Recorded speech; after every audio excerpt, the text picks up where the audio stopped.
kasus Vita Devi, NPM 2015310170. Resume pertemuan 1 sampai dengan 7.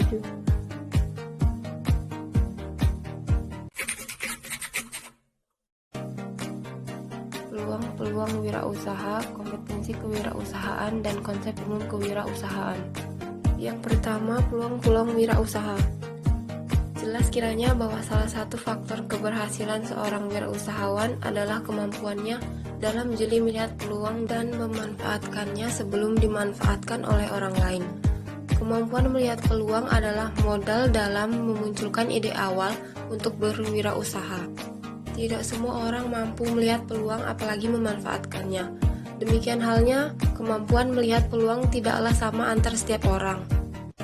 Seseorang yang telah mengenal potensi diri yang dimilikinya lebih cenderung memiliki kemampuan untuk melihat dan memanfaatkan peluang-peluang yang ada. Yang kedua, kompetisi kewirausahaan. Kompetisi kewirausahaan merupakan pengetahuan, sikap, dan keterampilan yang terhubung satu dengan lainnya, yang diperlukan pengusaha untuk dilatih dan dikembangkan agar mampu menghasilkan kinerja terbaik dalam mengelola usahanya. Yang ketiga, konsep umum kewirausahaan. Aspek yang pertama, kelincahan atau agility. Yang kedua, daya tahan atau endurance. Yang ketiga, kecepatan. Yang keempat, kelenturan. Dan yang kelima, kekuatan. Merintis usaha baru dan menganalisis pengembangannya. Yang pertama, merintis usaha baru. Tahapan-tahapan dalam merintis usaha baru adalah sebagai berikut. Yang pertama, diawali dengan adanya ide. Yang kedua, mencari sumber dana dan fasilitas barang, uang, dan orang. Yang ketiga, sumber dana bisa berasal dari badan keuangan atau bank berupa kredit atau orang yang bersedia sebagai penyandang dana. Yang keempat, objek bisnis memiliki pasar. Yang kelima, memperhatikan peluang pasar sebelum produk diciptakan. Yang kedua, mengembangkan ide usaha baru.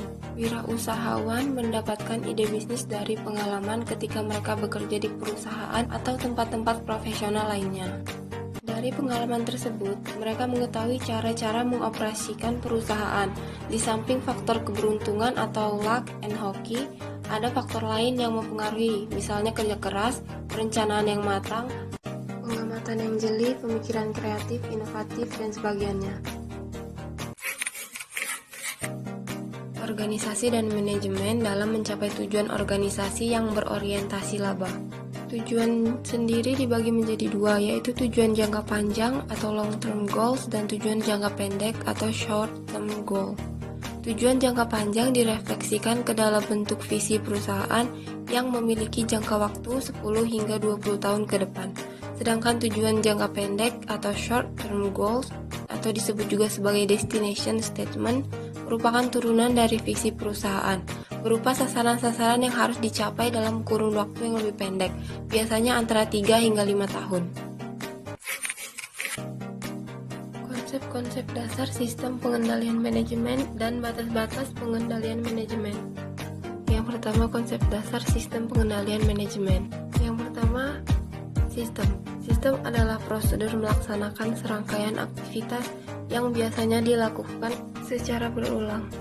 Karakteristik suatu sistem adalah runtut, terpola, terkoordinasi untuk mencapai tujuan tertentu.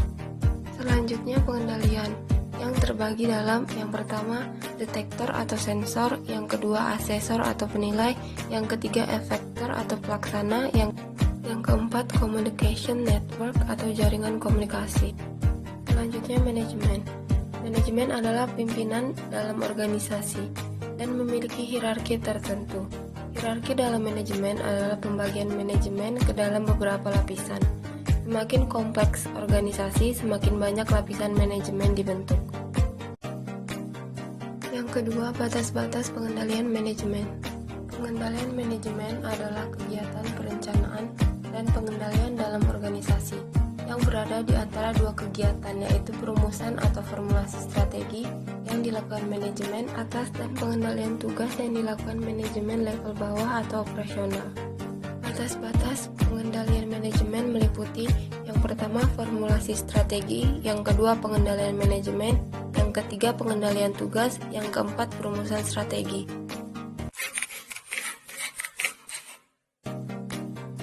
Perilaku dalam organisasi, faktor-faktor yang mempengaruhi keselarasan, tujuan organisasi, sistem pengendalian formal, jenis-jenis organisasi, dan fungsi pengendalian. Yang pertama, pengertian perilaku dalam organisasi. Perilaku organisasi adalah suatu bidang terapan yang mempelajari tingkah laku atau perilaku manusia dalam organisasi, mulai dari kapasitasnya sebagai individu atau anggota kelompok, hingga hubungan yang relevan dengan organisasi. Yang kedua, faktor-faktor yang mempengaruhi keselarasan tujuan organisasi. Hal yang diperhatikan oleh para perencana sistem pengendalian formal adalah aspek-aspek yang berkaitan dengan proses informal, seperti etos kerja, gaya manajemen, dan budaya yang melingkupi. Karena untuk menjalankan strategi organisasi secara efektif, mekanisme formal harus dijalankan seiring dengan mekanisme informal.